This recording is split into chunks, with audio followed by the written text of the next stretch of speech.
Bonjour à tous, ici Piero San Giorgio. Vous avez remarqué, le Bitcoin a touché son maximum historique il y a quelques jours, 93 000 dollars US, et ce, avec un renchérissement du dollar par rapport à l'euro et d'autres monnaies suite à l'élection de Trump.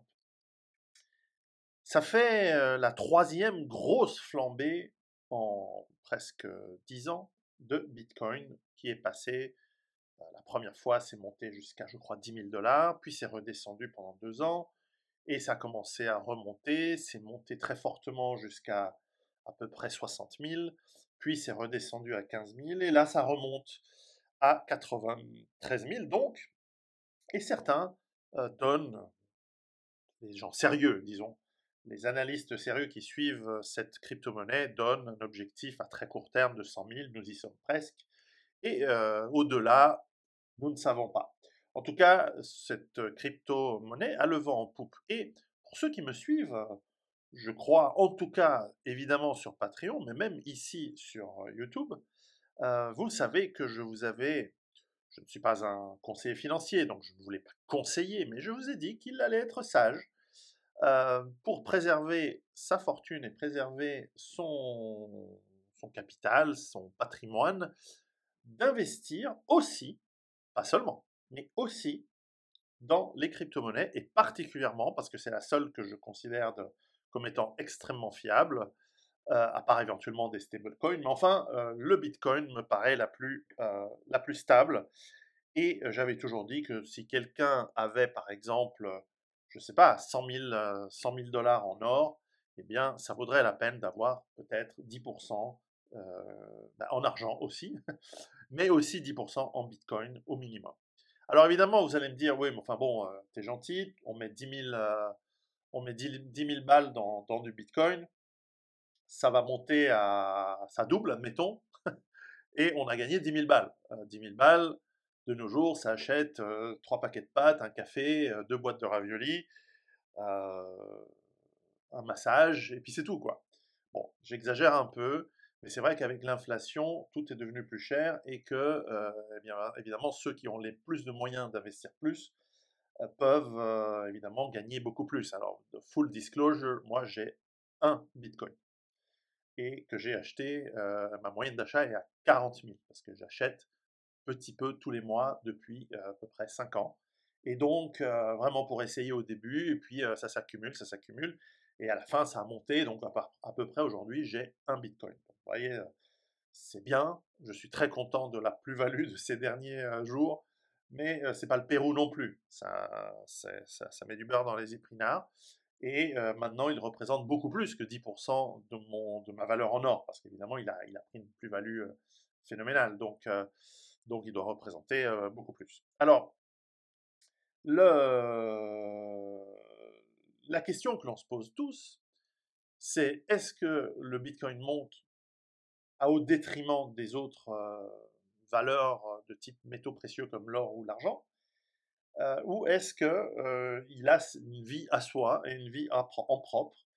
Et c'est vrai que ces derniers jours, nous avons vu une petite baisse de l'or. Alors petite parce que là aussi, l'or, ce métal précieux, est monté de, ça dépend de comment on se place, mais cette année, il a pris bien 30% facilement, au pif comme ça. Pareil pour l'argent. Mais si on se place à plus longtemps, moi, l'or que j'avais acheté, je l'ai acheté à 300 dollars en 2005.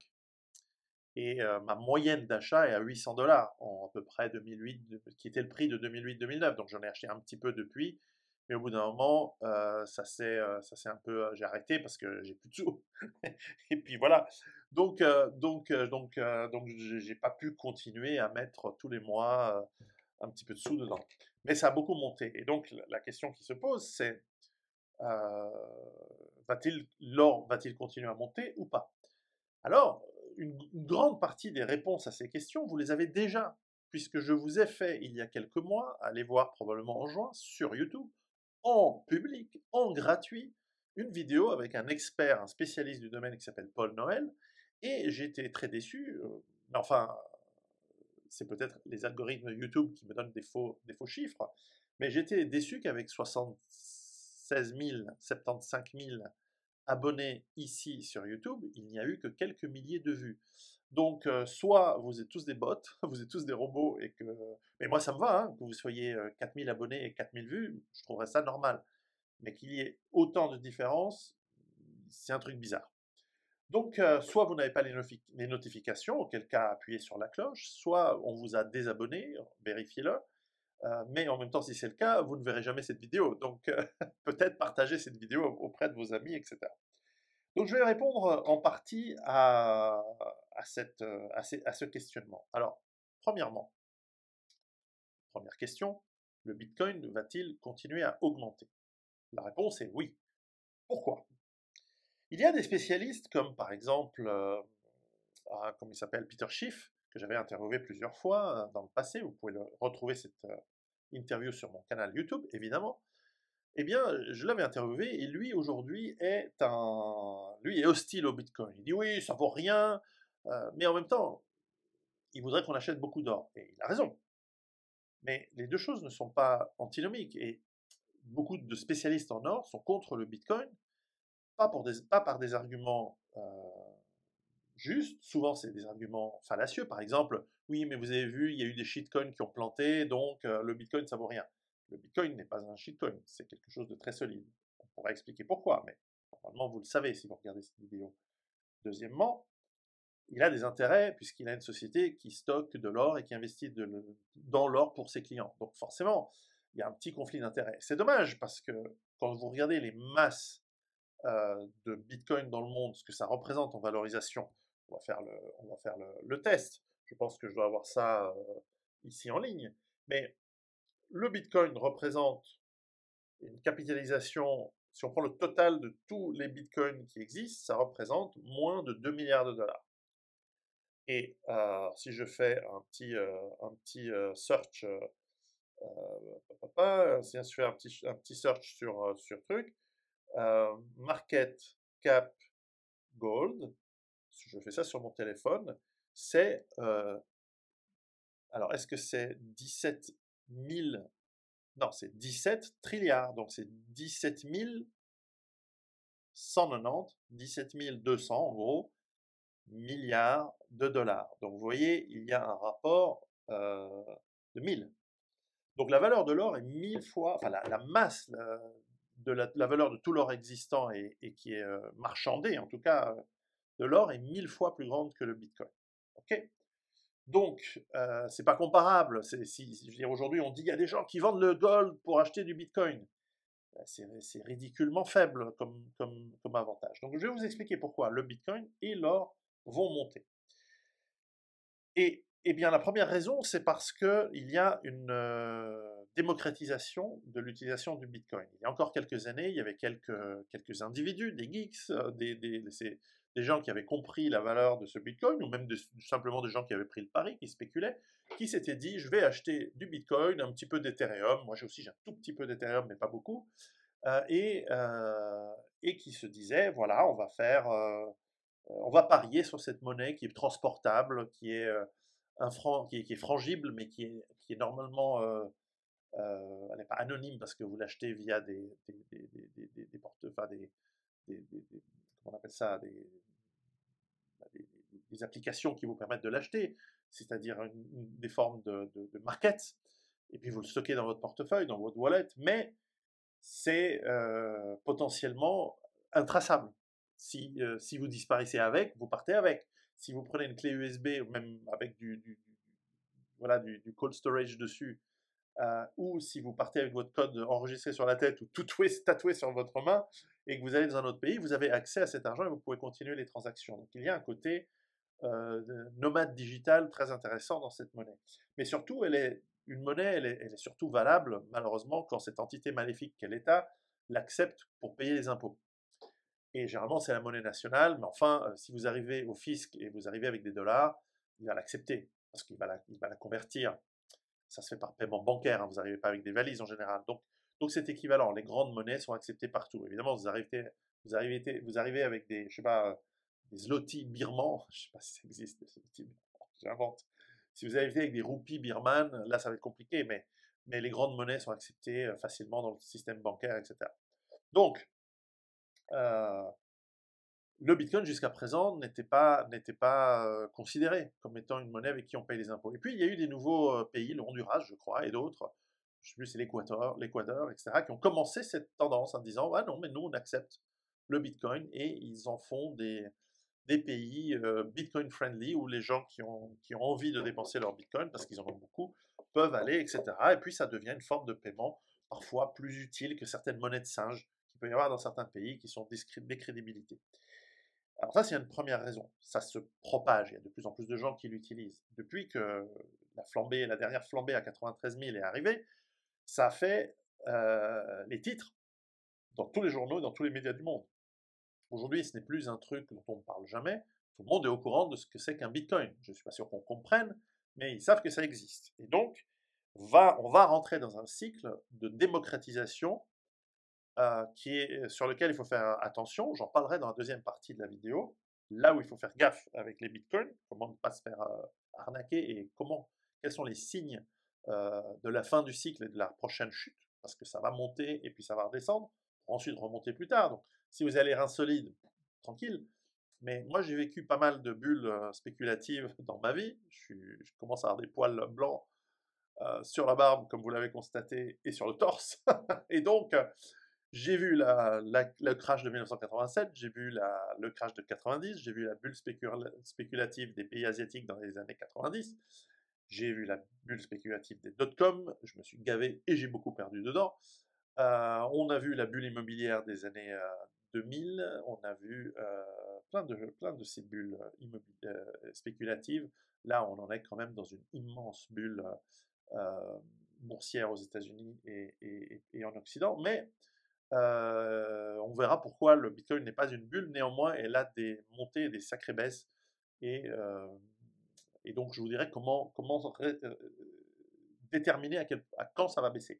Et le fait que beaucoup de petits porteurs vont commencer à aller dessus, soit de manière individuelle via les applications, etc., soit parce qu'ils vont utiliser, ça c'est une autre raison pour laquelle ça a monté, les ETF. Il y a de grandes banques, en Suisse il y a déjà 4 ans ça a commencé, aux États-Unis on a commencé il y a 2 ans, Goldman Sachs et plein d'autres qui créent en fait un fonds dans lequel ils achètent du Bitcoin, ou en tout cas c'est ce qu'ils prétendent, et vous pouvez acheter du Bitcoin ou une fraction de Bitcoin, vous pouvez mettre n'importe quel montant dans ce fonds, et en fait ce fonds est censé acheter du Bitcoin pour vous.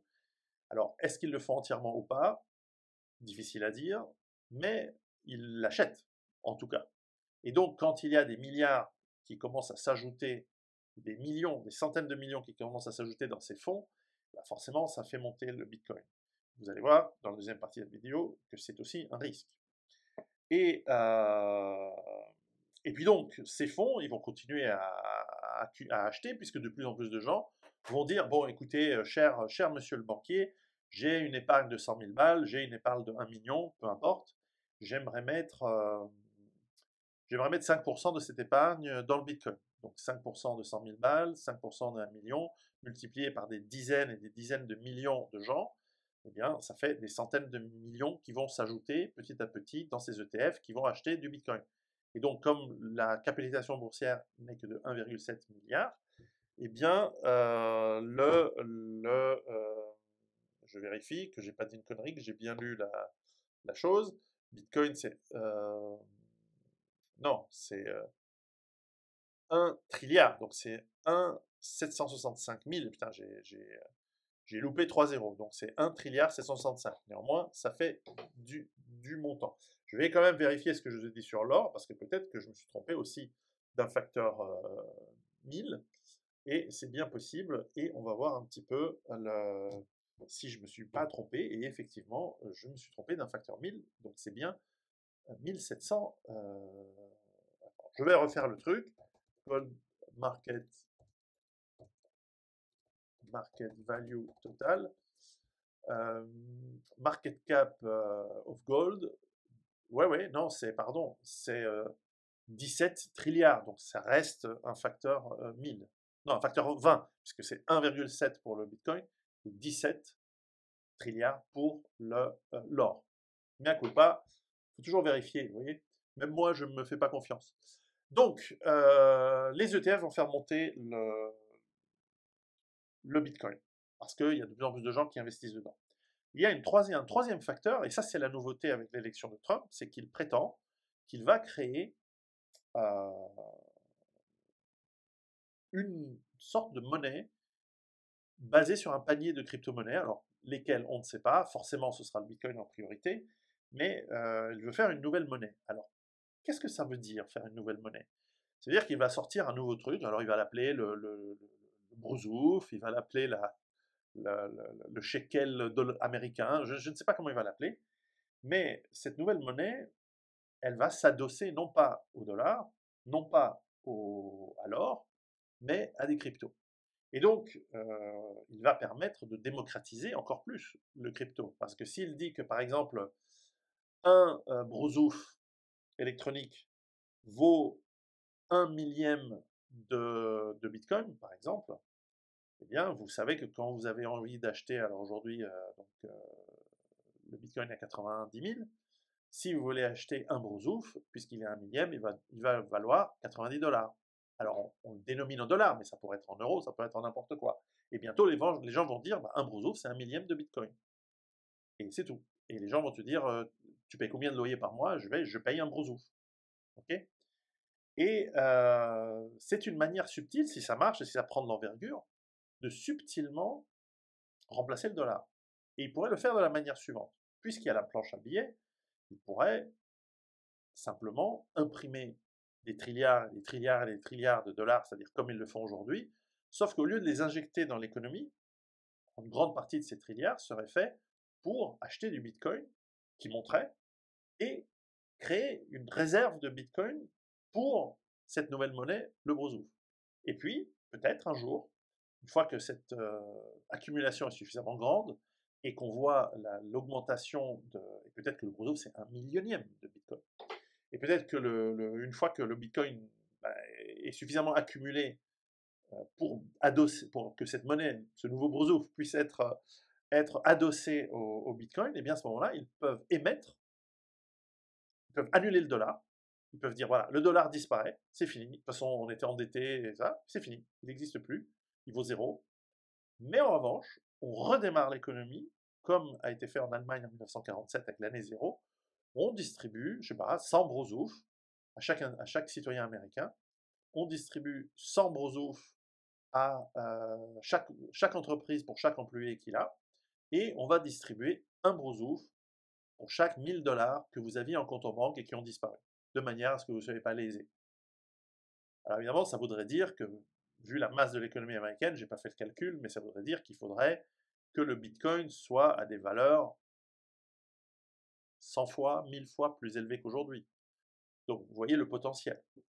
Alors c'est pas sûr, tout ça c'est de l'hypothèse, on ne sait pas encore, le plan n'est pas encore présenté ni défini, et ma petite hypothèse maligne, eh bien, elle n'appartient qu'à moi. Je ne sais pas si c'est ce qu'ils veulent faire. Mais ça pourrait être une manière d'effacer le dollar et de le remplacer. Et puis ensuite, le brozouf, tu l'appelles dollar. Voilà. Et tu imprimes des dollars papier pour les gens qui veulent du papier, mais tu as une monnaie adossée au Bitcoin et tu encules la réserve fédérale et tu la fais disparaître de cette manière, en l'ayant utilisé comme outil pour acheter du Bitcoin. Et donc tu valorises, tu transfères la valeur des États-Unis dans une nouvelle monnaie adossée à du Bitcoin et non plus dans le dollar qui est de toute façon une monnaie en faillite. Et donc ça pourrait être un tour de passe-passe habile. Je sais, vous pouvez m'embaucher, je prends un Bitcoin en consulting par jour si vous voulez, chers messieurs de la Banque fédérale, pour faire ce genre de choses. Bon bref. Mais alors, quand alors si on se fait une monnaie aux États-Unis adossée sur le dollar, qu'adviendra-t-il de l'or? Alors d'abord, les États-Unis n'ont pas de réserve d'or, hein, c'est fini. À Fort Knox, je pense qu'il y a exactement zéro. Et Fort Knox, qui est pour ceux qui ne connaissent pas, hein, c'est l'endroit où normalement l'or des États-Unis est stocké.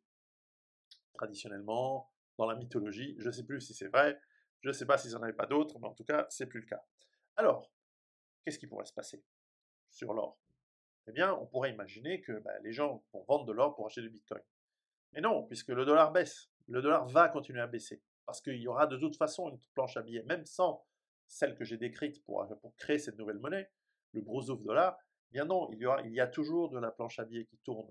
Et le renchérissement du dollar en ce moment, c'est parce qu'il y a une réaction enthousiaste à l'élection de Trump, mais en réalité, les États-Unis sont super endettés et ils ne peuvent que continuer à s'endetter. Et il est, en tout cas pour l'instant, à ce que l'on sait, il est présumé que Trump va faire pression pour que les taux d'intérêt baissent. Pendant sa campagne, il a souvent dit il faut que les taux d'intérêt redeviennent négatifs, comme à l'époque où il était la première fois président, de manière à stimuler la consommation et l'économie, mais ça va faire tourner la planche à billets encore plus, ça va créer des trilliards de dollars tous les mois, et ça va créer de l'inflation. Et donc, c'est une voie sans issue en réalité, mais c'est la seule qu'ils peuvent prendre. Et donc, le dollar va perdre de sa valeur, et donc, par mécanique, l'or, les matériaux précieux, et aussi le bitcoin, donc, vont se valoriser parce qu'il y aura une fuite de la mauvaise monnaie vers la bonne. Et la bonne, c'est l'or, la bonne, c'est les titres de grande valeur, la bonne, c'est l'argent, l'argent métal, donc, etc. Et donc, il va continuer à avoir une demande de l'or. Ensuite, il y a un autre facteur, c'est que le reste du monde, eh bien, n'est pas dans la même mouise que la finance américaine. Alors, je ne parle même pas de la France et de l'Angleterre, ou même bientôt de l'Allemagne qui ne compte plus financièrement, et c'est terrible à dire, quand on imagine à quel point la déchéance est arrivée vite, et à quel point ce sont des pays en danger d'explosion, de guerre, de tout ce que vous voulez, de gros bordel. Mais bon, ceux qui me suivent, vous savez ce que j'en pense depuis déjà 15 ans. Mais on a la possibilité que l'or monte parce qu'on a les pays du BRICS qui sont eux aussi en train de cogiter une nouvelle monnaie. Cette monnaie-là, on ne sait pas encore sur quoi elle sera basée, je vous l'ai déjà expliqué sur Patreon et tout ça. Tout ce que je vous dis aujourd'hui, je vous l'ai déjà expliqué pour la partie Bitcoin. Il y a, hormis la partie Trump, il y a déjà 3 ou 4 ans. Donc ceux qui m'ont suivi sur Patreon et qui ont acheté du Bitcoin, vous vous êtes fait les couilles en or normalement.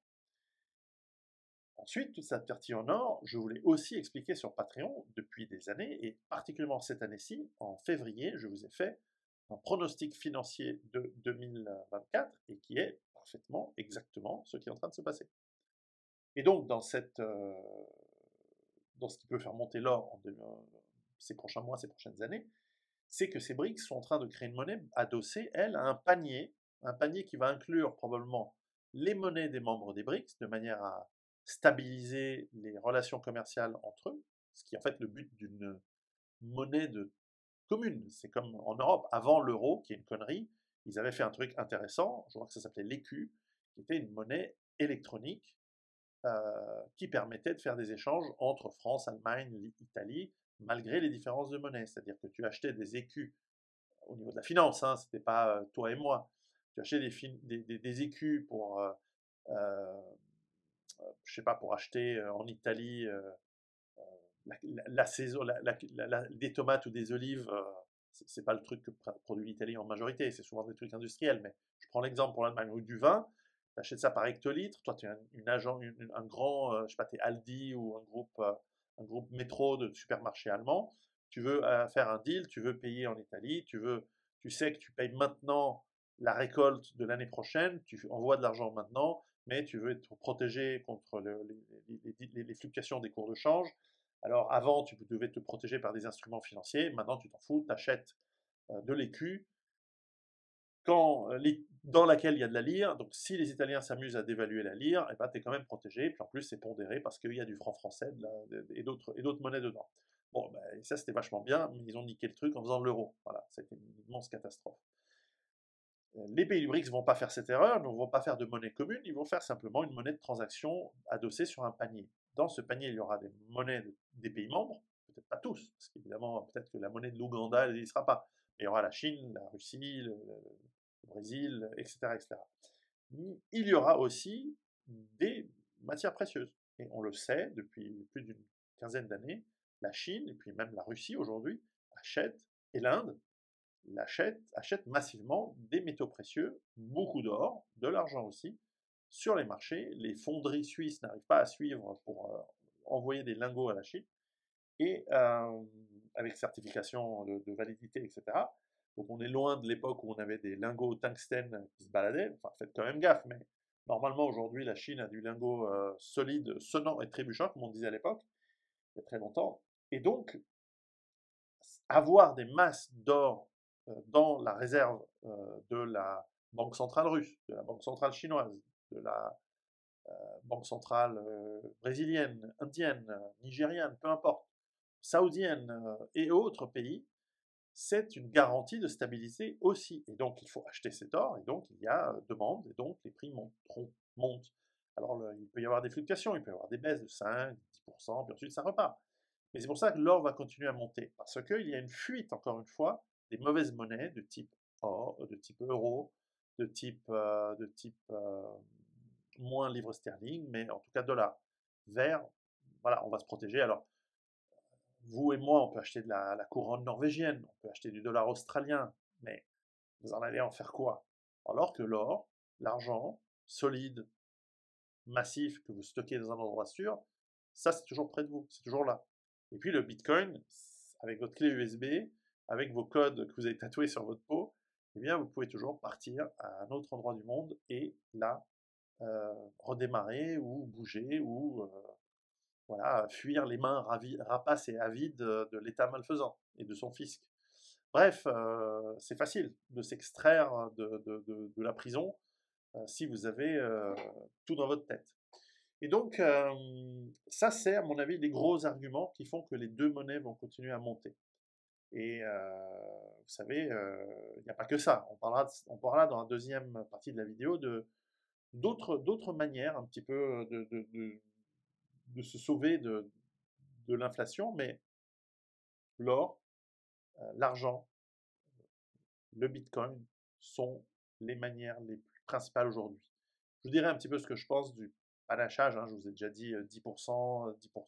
Si vous avez 100 en or, prenez 10 en argent et 10 en bitcoin, ou 5, enfin, de toute façon, on fait ce que vous voulez. Je ne donne pas de conseils financiers, mais ça me paraît pas mal.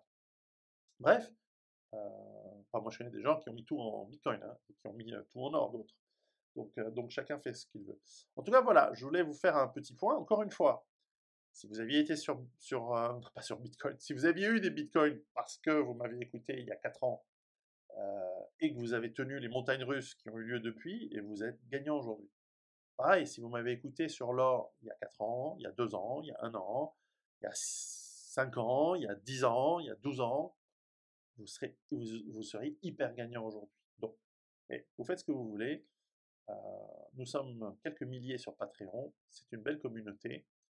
Je mets beaucoup de primeurs, je publie des extraits de mes nouveaux livres, je les soumets à la critique des lecteurs qui me disent ce qu'ils en pensent.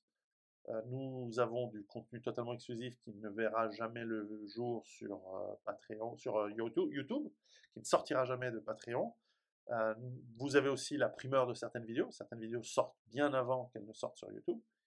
Et surtout, vous avez aussi des rabais sur différentes formations, sur toutes les formations de mon site pierrot.com. Vous avez aussi des rabais sur du matériel avec lequel j'ai du partenariat. Et puis enfin, vous avez la possibilité de discuter avec d'autres gens qui se préparent, qui ont leurs avantages, qui ont leur expérience, qui ont fait des erreurs, qui en parlent et qui partagent géographiquement ou de manière voilà, par thème leurs idées. Et puis beaucoup de gens se sont déjà rencontrés. Je ne sais pas s'il y a eu des mariages, mais en tout cas, il y a eu des rencontres, des gens qui se sont retrouvés et qui ont mis en place ben voilà, de l'entraide et des réseaux de manière locale grâce à la connexion qui est faite sur Patreon.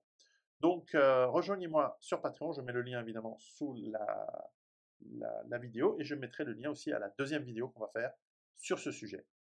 À très bientôt, préparez-vous.